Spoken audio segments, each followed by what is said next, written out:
Moving on to my next guest, she is Sayonara Phillips. She is an amazing singer, very down to earth, and she is a package of entertainment. Well, we'll have a chat with her and get to know what exactly is happening right now. Hi Sayonara, welcome to Kappa Prime Time. Hey, hi Cynthia, how are you doing? I'm doing great, thank you so much. We are celebrating our 100th episode here. Yeah. So we thought, why not we bring all of you all for our show and just കുറച്ച് boost ആയിക്കോട്ടെ എന്ന്. Anybody? So happy to be here anyways. Pleasure.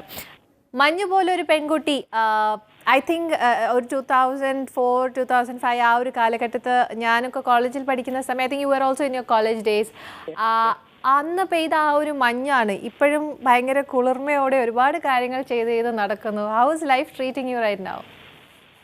Life ഇപ്പം right now കോവിഡിന്റെ situation ആയതുകൊണ്ട് lockdown ആയതുകൊണ്ട് I am experiencing a different life right now. ഇതുവരെ ഉണ്ടായിരുന്ന ലൈഫിൻ്റെ അകത്ത് ഒരു ബ്രേക്ക് എടുത്തിട്ട് we are like going back in to ourselves and in to family and in to music. Music എന്ന് പറയുമ്പോൾ ലൈവ് ഷോസ് കൂടുതലായിരുന്നു ഇതുവരെയുള്ള ദിവസങ്ങളിലൊക്കെ.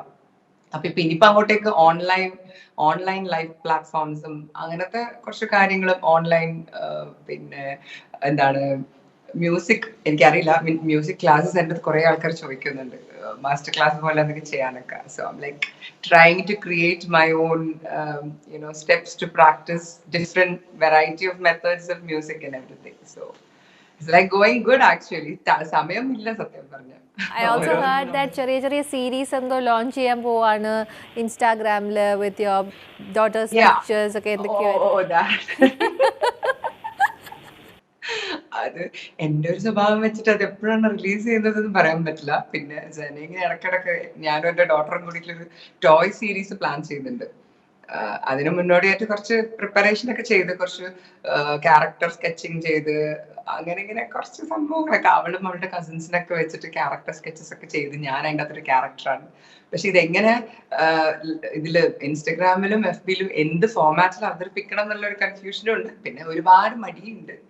പിന്നെ ടെക്നിക്കൽ അപരിചിതത്വം ഉണ്ട്. അപ്പൊ അതൊക്കെ ഒന്ന് സെറ്റ് ആയിട്ട് എപ്പോഴെങ്കിലും ഇറക്കുമായിരിക്കും ഞാൻ വിചാരിക്കുന്നത്. അടിപൊളി. കുടുക്കാച്ചി ബിരിയാണിയുടെ ഒരു ഉപജ്ഞാതാവാണ്. ആൻഡ് ഈ ഒരു സോങ് എനിക്ക് തോന്നുന്നു ടിക്ടോക്ക് ഉണ്ടായിരുന്ന സമയത്ത് ഒരുപാട് പേര് അതിൻ്റെ അതിൻ്റെ ചെറിയൊരു ഡാൻസ് പോർഷൻ ചെയ്ത് അതിനൊന്നും ഭയങ്കരമായിട്ടൊരു റീച്ച് കിട്ടിയ സോങ് ആണ്. കുടുക്കാച്ചി ബിരിയാണി ഇപ്പം എന്താണ് അതിൻ്റെ അവസ്ഥ ബിരിയാണിയുടെ? കുടുക്കാച്ചി ബിരിയാണി നമ്മുടെ ഡെന്റിക് നേഷൻ എന്ന ബാൻഡിന്റെ ഒറിജിനൽ ആണ്. അത് ആക്ച്വലി ഈ ഒരു പാട്ട് ഇത്രയധികം ഒരു ആക്സെപ്റ്റൻസ് നേടുന്നു നമ്മൾ ആരും വിചാരിച്ചിട്ടില്ല. പക്ഷെ താങ്ക്സ് ഗോഡ്സ് ഗ്രേസ് എന്തായാലും പറയാ അങ്ങനത്തെ ഒരു എൻ്റെ ഒരു കണ്ണൂർ ആക്സെന്റിൽ ഒരു പാട്ട് എന്നുള്ള രീതിയിൽ അത് എല്ലാവരും ആക്സെപ്റ്റ് ചെയ്തു. ഒരുപാട് ആൾക്കാർ ആക്സെപ്റ്റ് ചെയ്തതിൽ ഭയങ്കര ഹാപ്പിനെസ് ഉണ്ട്. ഇപ്പം എനിക്ക് തോന്നുന്നു 1.8 crore എങ്ങാണ്ട് പിന്നെ വ്യൂവർഷിപ്പ് കഴിഞ്ഞു യൂട്യൂബില്.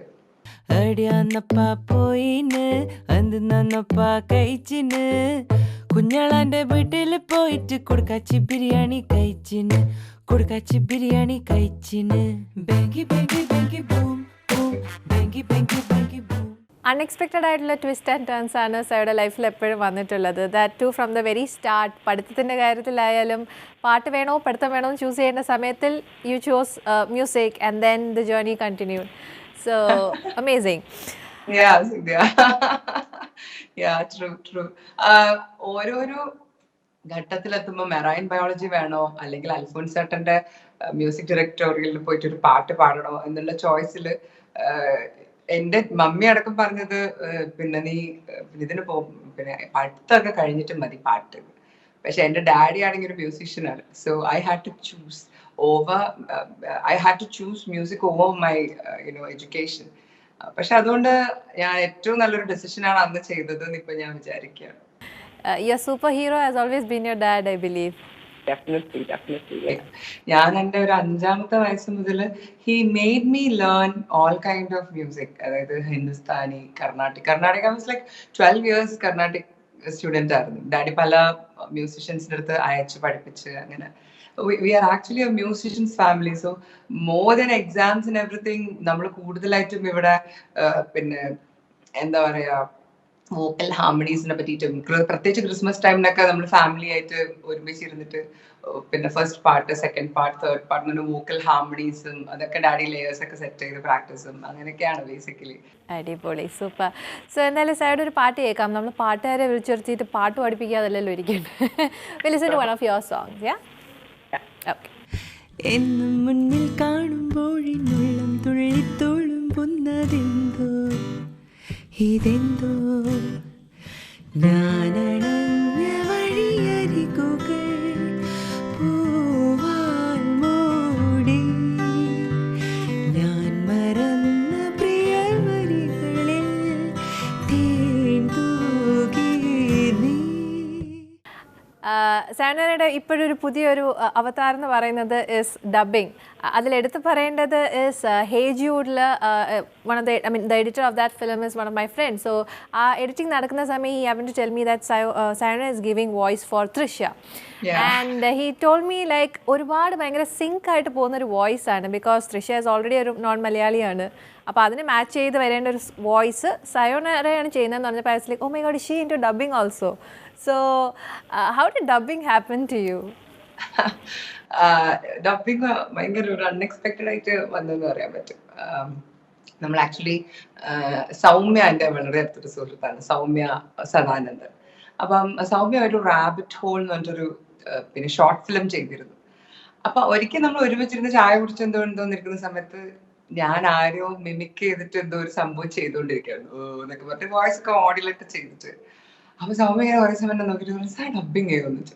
ഞാൻ ഇതുവരെ എന്റെ ജീവിതത്തിൽ ചെയ്തിട്ടില്ല, ബട്ട് ഐ ട്രൈ എന്ന് പറഞ്ഞു. അങ്ങനെയാണ് റാബിറ്റ് ഹോളില് ജിലു ജോസഫിന് ഞാൻ വോയിസ് കൊടുക്കുന്നത്, ഡബിങ് ആദ്യമായിട്ട്. അതൊരു സ്റ്റാൻഡപ്പ് ആർട്ടിസ്റ്റ് ആണ് അതിൻ്റെ അകത്ത് ക്യാരക്ടർ. സ്റ്റാൻഡപ്പ് ആർട്ടിസ്റ്റ് ആകുമ്പോൾ ഒരു ഡിപ്രഷൻ പേഷ്യന്റ് ആയിരുന്നു. അപ്പൊ അതിന്റെ രണ്ട് വോള്യൂമിന്റെ കൺട്രോൾസ് ഉണ്ടായിരുന്നു ആക്ച്വലി. ഇൻഫാക്ട് നമ്മള് സൗണ്ട് സ്കേപ്പിംഗ് അങ്ങനെയായിരുന്നു. I used to be the life of the party. ഫ്രണ്ട്സിൻ്റെയും ഫാമിലിയുടെ ഒക്കെ ഫേവറേറ്റ് ആയിരുന്നു ഞാൻ. ഇപ്പം എനിക്ക് അതൊന്നും സഹിക്കാൻ പറ്റുന്നില്ല. ഒച്ചപ്പാട്ടും ബഹളവും ഒക്കെ എന്നെ വട്ടുപിടിപ്പിക്കും. And when Hey Jude happened, ഇതുപോലെ I was suppose to sing. ഞാൻ 2 പാട്ട് പാടിയിട്ടുണ്ടായിരുന്നു. അപ്പൊ അതിന്റെ റെക്കോർഡിങ്ങിന് പോയ സമയത്ത് ഔസേപ്പച്ചൻ സാറിന് പോയ സമയത്ത് Shyam Prasad sir was there and he asked me if you could try dubbing for Trisha.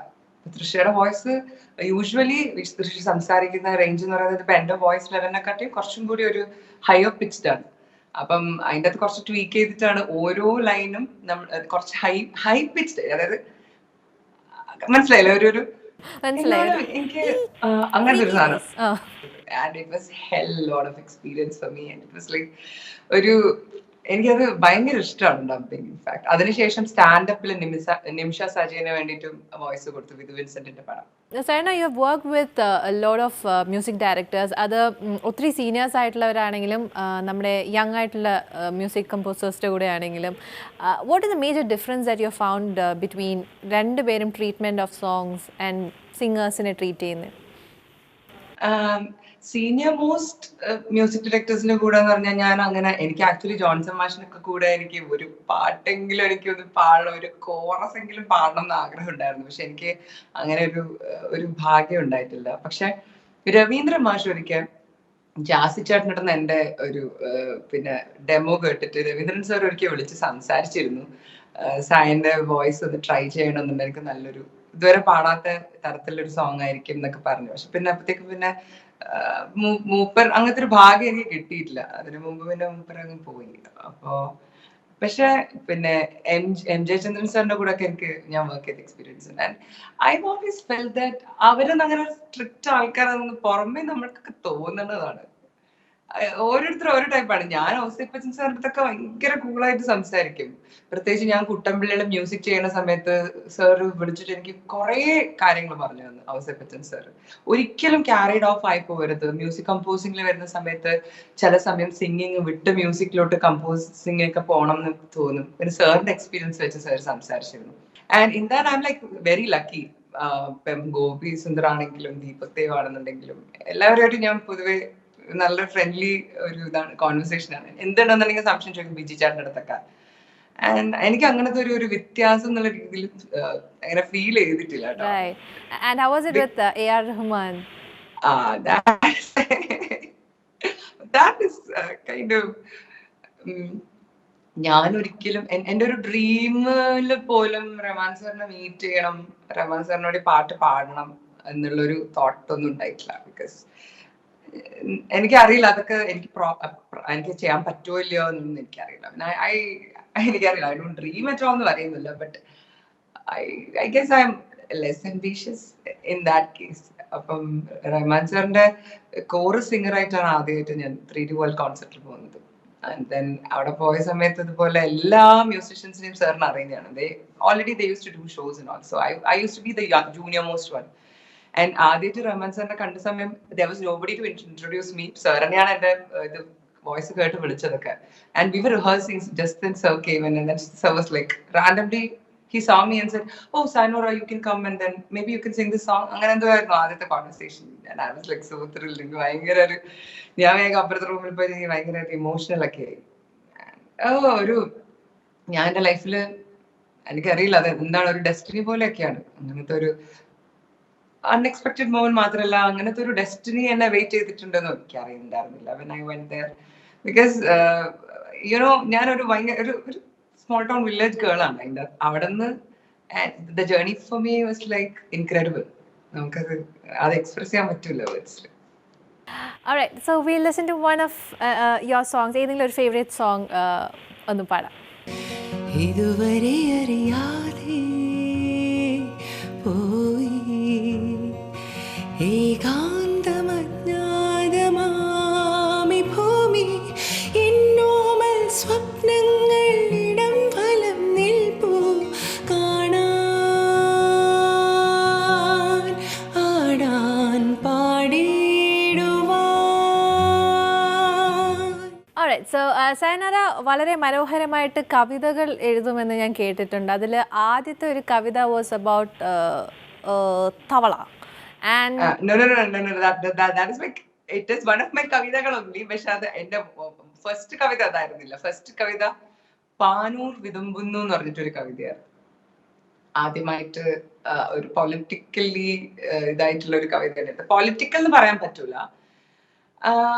whatever touches me, whatever really എൻ്റെ ഹാർട്ടിനെ വേ ഡൗൺ ചെയ്യുന്ന പോലത്തെ എന്തെങ്കിലും ഒരു ഇൻസ്റ്റൻസ് ഒക്കെ ഉണ്ടായാലാണ് ഞാൻ അധികം എഴുതുക. Tabla was like, when I first dissected a frog in my zoology practical class, I felt so sad about the being, and I felt bad that I really, അതിനെ നമ്മള് കൊന്നല്ലോ എന്നുള്ളൊരു വിഷമായി. And then I wrote I actually ഭയങ്കര വിഷമത്തിൽ എഴുതിയ ഒരു പാട്ടായിരുന്നു അത്, കവിതയായിരുന്നു അത്. അത് കഴിഞ്ഞിട്ട് അത് വൻ കോമഡി ആയി. എല്ലാവർക്കും കേൾപ്പിച്ചു കൊടുത്തപ്പോൾ എല്ലാവരും വൻ കോമഡി ഒക്കെയാണ്. It's really nice that you write something about ഒരു പാവം മിണ്ടാ പ്രാണിയെ കുറിച്ച് എഴുതുമ്പോൾ. ഒരു മൈൻഡ് ഒരു 2 ലൈൻ ഒന്ന് കേൾക്കാൻ വേണ്ടിയിട്ടുള്ള ഒരു ആഗ്രഹം കൊണ്ട്. ഓ തവളെ, ഞാൻ അറിയുന്നു നിന്റെ ഹൃദയവേദന. ഇരുണ്ട ലാബിന്റെ ഉള്ളറകളിൽ ഇന്നു നിൻ സയാറ്റിക് പ്ലെക്സസിനായി എൻ്റെ വിരലുകൾ തിരയവേ. എനിക്ക് ചുറ്റും കൂട്ടുകാർ പരീക്ഷകൾ നിൻ ഹൃദയധമനിക്കായി വീണു തിരയുന്നു. സദയം ക്ഷമിക്ക സുഹൃത്തെ, ഞാൻ ഈ ക്രൂരനാം കത്തിയാൽ പിളർന്നിടട്ടെ നിൻ മാറിടം, തകർത്തിടട്ടെ നിൻ തുടയലുകൾ. Oh, so sweet.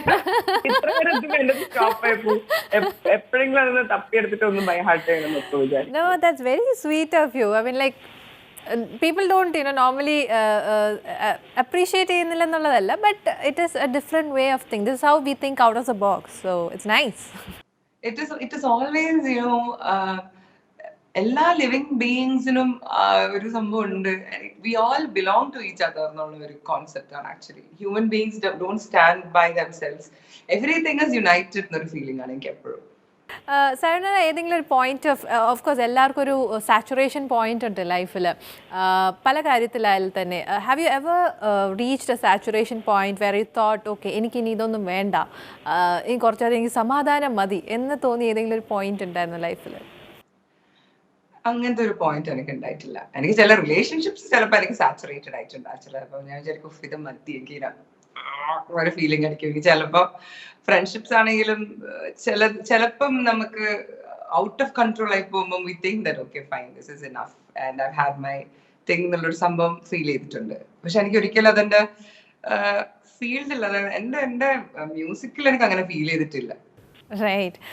Now coming to your friendship gang, പണ്ട് മുതലേ നമ്മൾ സ്റ്റേജ് ഷോസിൽ കാണുമ്പോൾ ഒരു ഗ്രൂപ്പ് ഉണ്ട്, സയനോറ, രാജലക്ഷ്മി, ജോത്സ്ന, രഞ്ജിനി ജോസ്, അഫ്സൽക്ക, പിന്നെ അങ്ങനെ Franco, Thara, lot of people, ഒരു വിധു, ഇവരെല്ലാവരും കൂടെ ചേർന്നിട്ടൊരു ഗ്രൂപ്പാണ് എല്ലാ സ്ഥലത്തും പാടി നടന്നു. ഇപ്പം എങ്ങനെയാണ് friendship? How do you maintain your friendship and only calls ഒക്കെ ആണോ? നമുക്ക് ആക്ച്വലി സമം എന്ന് പറഞ്ഞൊരു പ്ലേ ബാക്ക് സിംഗേഴ്സിന്റെ ഒരു ഗ്രൂപ്പ് ഉണ്ട്. അപ്പൊ അതിന്റെ അകത്ത് ഇവരൊക്കെ നമ്മൾ കാണാറുണ്ട്, ജോബും എല്ലാവരും ഉണ്ട് അതിൻ്റെ അകത്ത്. അപ്പൊ അങ്ങനെയുള്ളൊരു ഇതുണ്ട്. പിന്നെന്ന് വെച്ചാൽ എല്ലാവരുമായിട്ട് ഒരു പേഴ്സണൽ റിലേഷൻഷിപ്പ് വേറെയുണ്ട്. ഇപ്പൊ ജോ ഒക്കെ ആയിട്ടാണെങ്കിൽ ഞാൻ സംസാരിക്കും, രാജിയായിട്ട് ഡെഫിനറ്റ്ലി ഒരു 3 or 4 days കൂടുമ്പോൾ നമ്മൾ സംസാരിക്കാറുണ്ട് രാജിയായിട്ട്. ജോൽസിന് ആക്ച്വലി ഇപ്പം എന്റെ ഒരു ഇൻസ്പിറേഷനും എന്റെ ഒരു ഗുരു ലെവലിലോട്ട് വന്നിരിക്കുകയാണ്. She actually made me join yoga and all. So അപ്പൊ അത് വേറൊരു സ്പിരിച്വൽ ലെവലിലെ ടോക്കൊക്കെ ഇപ്പൊ സംഭവിക്കുന്നുണ്ട്. സയനോയുടെ ഏറ്റവും ജീവിതത്തിൽ വിയേർഡസ്റ്റ് ആയിട്ടുള്ള ഒരു മൊമെന്റ് ഏതായിരുന്നു? ലൈക്ക് അറിയാതെ പറ്റിപ്പോയ വിയേർഡസ്റ്റ് മൊമെന്റ്? ഏറ്റവും വിയേർഡസ്റ്റ് എന്ന് പറയാൻ പറ്റില്ല. when I went for recording in Romances മറ്റേ ഇവിടെ AM സ്റ്റുഡിയോയില് അവിടെ ശങ്കർ സാർ കയറി വന്നു. അപ്പം ശിവാജിയിലെ ഡയറക്ടർ. അപ്പൊ I was suppose to sing that song. അപ്പൊ എനിക്ക് മൂപ്പരെ കണ്ടിട്ട് മനസ്സിലായിട്ടില്ല. So I was just sitting and writing something. അപ്പം ലിറിസിസ്റ്റിന്റെ അസിസ്റ്റന്റ് എൻ്റെ അടുത്ത് ചോദിച്ചു, അയ്യോ അമ്മ എന്താ ഉങ്ങള് ഉക്കാരം തരുന്ന അത് സാർ തെരിയല്ലേ എന്നൊക്കെ ചോദിച്ചു എൻ്റെ അടുത്ത്. ശങ്കർ സാറിന്റെ. ഞാൻ പറയാൻ എനിക്ക് തെരിയല, അറിയില്ല. അപ്പൊ അന്യനൊക്കെ ഇറങ്ങിയ സമയം ഞാൻ കർത്താവേ എന്റെ പാട്ട് ഇപ്പൊ അവര് വേണ്ടാന്ന് വെക്കുമല്ലോ എന്ന് വിചാരിച്ചു. I just went inside and then when I before started the recording I went and told him that എന്റെ ഈ പാട്ട് കട്ട് ചെയ്യരുത് because I didn't know that it was you, seriously. So him and Raman started laughing all of a sudden, like അയ്യോ ഇവരെ ആർക്കും തെരിയല, ഇവര് ടിവിയിലൊന്നും വരൂല, അങ്ങനത്തെ ആളാണെന്നൊക്കെ പറഞ്ഞ് മേഡ് കോമഡി. സോ ഞാൻ ആകെ ടെൻഷൻ ആയിപ്പോയി. ഞാൻ ഇങ്ങനെ റെസ്പെക്ട് ഇല്ലാണ്ട് പെരുമാറി എന്ന് പറയുന്നത് ഒരു മോശമല്ലേ.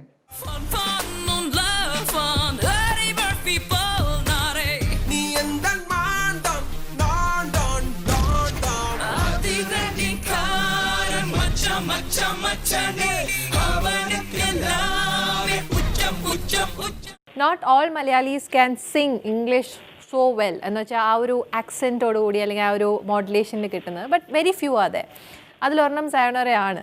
അപ്പം ഡെഫിനറ്റ്ലി ഇംഗ്ലീഷ് സോങ്സ് വരുമ്പോഴത്തേക്കും ഫസ്റ്റ് ചോയ്സ് സയോണ ആണ് വരുന്നതെന്നുണ്ടോ? അയ്യോ അങ്ങനെ ആ ടൈമിന് മേ ബി യെസ്. ആ സമയം മേ ബി ഞാൻ ഇംഗ്ലീഷ് ഒന്നാമത് അൽഫോൻസ് ചേട്ടന്റെ മഞ്ഞുപോൽ പെൺകുട്ടിയിൽ I sang a whole English song. അപ്പോഴാണ് ആൾക്കാർക്ക് അങ്ങനെ ഒരു സംശയം. പിന്നെ എന്റെ പേര് സയനോര, അങ്ങനത്തെ ഒരു പേര് മലയാളികൾക്കിടയിൽ കേട്ടിട്ടേ ഇല്ലല്ലോ എന്നുള്ളൊരു ചിന്ത കൂടി ഉണ്ടായിരുന്നു. പക്ഷെ അങ്ങനെ ചോദിച്ചാ ആൾക്കാർക്ക് കൂടുതലും വെസ്റ്റേൺ ആണ് കേൾക്കാൻ എന്റെ അടുത്ത് കേൾക്കാൻ ഇഷ്ടം. ബിക്കോസ് ഞാൻ കൂടുതലായിട്ടും അങ്ങനത്തെ പാട്ടാണ് പാടിയിട്ടുള്ളത്. ഇപ്പൊ റീസെന്റ്ലി ആണ് റാണി പത്മിനിയില് ബിജി ചേട്ടൻ എന്റെ വോയിസ് കുറച്ചൊരു മെലഡിയസ് ഇതിന് പിന്നെ എക്സ്പെരിമെന്റ് ചെയ്തു, മിഴി മലരുകള്. പിന്നെ CIAയില് കണ്ണും കണ്ണും എന്ന് പറഞ്ഞ സോങ് ഹരിചരന്റെ കൂടെയുള്ള ഡുവറ്റ് ഗോപിച്ചേട്ടൻ തന്നു. അപ്പൊ അങ്ങനത്തെ കുറച്ച് മെലഡിയസ് സോങ്സ് മലയാളത്തിലെ മെലഡികളൊക്കെ കൂടുതലായിട്ടും വളരെ റീസെന്റ്ലി ആണ് ഞാൻ ഇപ്പൊ പാടാൻ തുടങ്ങിയത്. ഉദാഹരണം സുജാതയിലെ പാട്ട്. അപ്പൊ അതുകൊണ്ട് എനിക്ക് തോന്നുന്നു ഞാൻ തന്നെ അതിന് കുറെ അതിന്റെ ഭാഗം എനിക്കും കൂടി അതിന്റെ ഒരു പങ്കുണ്ട്. ബിക്കോസ് ഞാനും അങ്ങനത്തെ അതിന്റെ ഒരു പാർട്ട് എക്സ്പ്ലോർ ചെയ്യാൻ നിന്നിട്ടില്ല. I was very comfortable doing what people liked and then I was doing the same thing over and over. I wasn't experimenting on myself.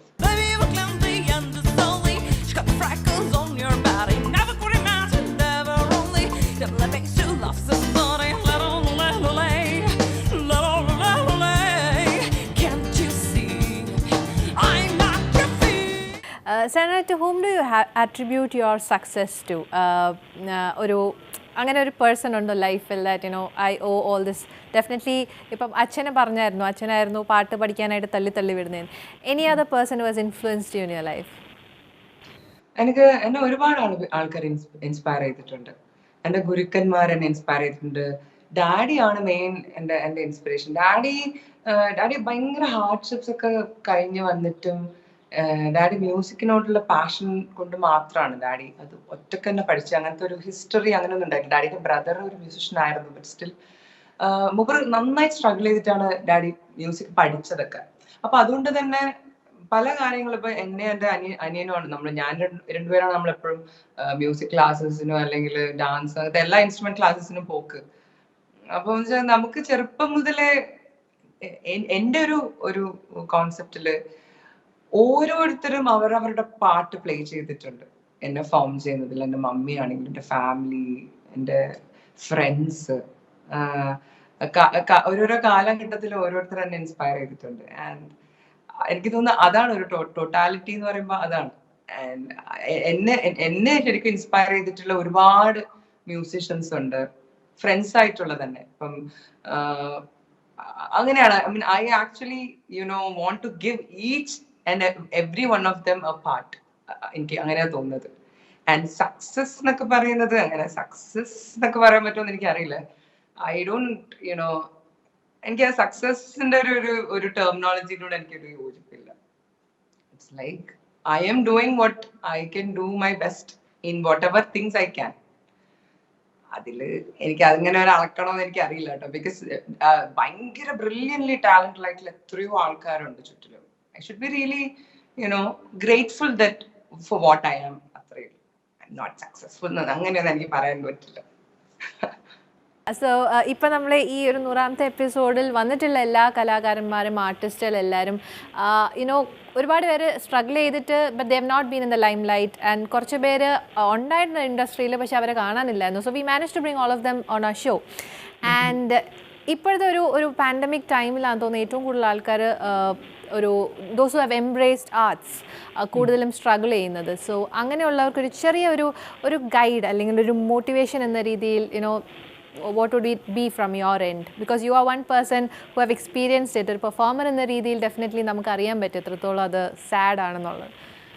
So any help for those people out there? ഞാൻ actually art എടുത്തിട്ട് ഈ ഫീൽഡിൽ ഒരു play back singer ആയിട്ട് അറിയപ്പെടണം എന്ന് ആഗ്രഹിച്ച ഒരാൾ പോലും അല്ല. But somehow destiny got me and it led me there എന്നാണ് എനിക്ക് തോന്നുന്നത്. പക്ഷെ ആർട്ടിസ്റ്റിക്കലി ഒരു ഫീൽഡിലോട്ട് ഇറങ്ങുന്ന ഏതൊരാളും ആർട്ട് വളരെ സീരിയസ് ആയിട്ട് പഠിച്ചിരിക്കേണ്ട ഒരു കാര്യമാണ്.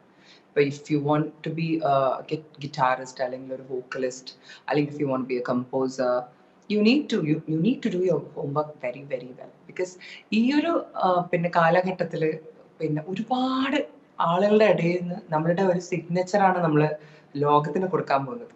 അപ്പൊ എന്താ വെച്ചാൽ നമ്മൾ അത്രയും തറവായിരിക്കണം ഒരു കാര്യത്തില്.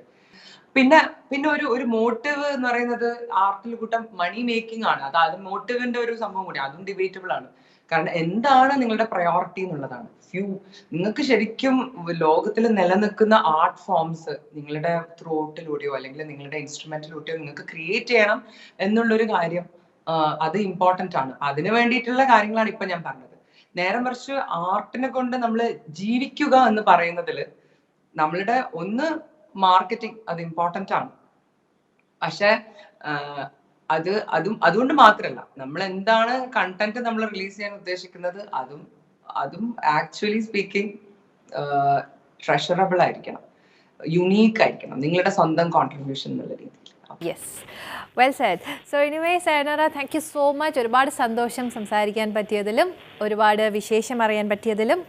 And going forward, long way to go girl. So keep up the good job.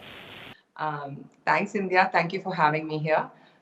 പിന്നെ പ്രൈം ടൈം കപ്പ ടിവിയുടെ അതിന് 100th എപ്പിസോഡിന്റെ എൻ്റെ എല്ലാ വിഷസും നേരുന്നു. അതിൻ്റെ എല്ലാ പ്രേക്ഷകർക്കും വിഷസ് നേരുന്നു. And to you also. Thank you so much. Stay happy and stay safe, Sayonara. Thanks a lot. Yes. Thank you. Bye. We are going to wind up today's episode of, or rather the 100th episode of our Kappa Prime Time. We'll be still continuing with our guests. No change, nothing in that. So everything will go as such. So till we meet again, it's Cynthia signing off. Bye-bye.